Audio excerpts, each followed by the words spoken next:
મહાનગરપાલિકા દ્વારા શહેરના અલગ અલગ વિસ્તારોમાં સ્થાપિત શુદ્ધ મિનરલ વોટર પ્લાન્ટમાં છેલ્લા 2 દિવસથી રાહત દરે ઠંડુ પાણી વિતરણ કરવામાં આવ્યું। જો કે આ પાણીમાં ક્લોરીનનું પ્રમાણ વધુ હોવાથી સ્થાનિક લોકો તરફથી ફરિયાદો ઉઠી છે।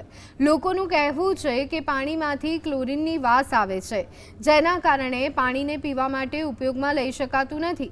મહેસાણા મનપામાં ફરિયાદ કરવામાં આવતા મનપાએ સ્પષ્ટતા કરી છે કે ચોમાસાને ધ્યાનમાં રાખીને ક્લોરીનનો ઉપયોગ વધારવામાં આવ્યો છે, તેમ છતાં વધુ માત્રામાં ક્લોરીન અંગે તપાસ કરી યોગ્ય કાર્યવાહી કરવા સૂચના આપવામાં આવી। આ મામલે સ્વાસ્થ્યને નુકસાન થાય તો જવાબદાર કોણ તેવા પ્રશ્નો ઉઠી રહ્યા છે। સ્વાભાવિક છે, ચોમાસાની ઋતુ આવે એટલે આપણે પ્રિકોશન રૂપે સુપર ક્લોરિનેશન કરવાનું હોય છે। એટલે જે નોર્મલ ક્લોરિનેશન કરતા હોય એનાથી કરતાં થોડી વધારે માત્રામાં નાખવામાં આવે છે। પણ જો વધારે માત્રામાં હોય અને તે પીવામાં આવે તો સામાન્ય રીતે આંખો બળે, ગળામાં બળતરા થાય એવા પ્રશ્નો થતા હોય છે। તમામ જગ્યાએ ક્લોરીનનું કન્ટેન્ટ ચેક કરવા સૂચના આપી દીધી છે અને 20 લીટરમાં કેટલું ક્લોરીન નાખવું એ પણ સ્પષ્ટપણે જણાવી દીધું છે।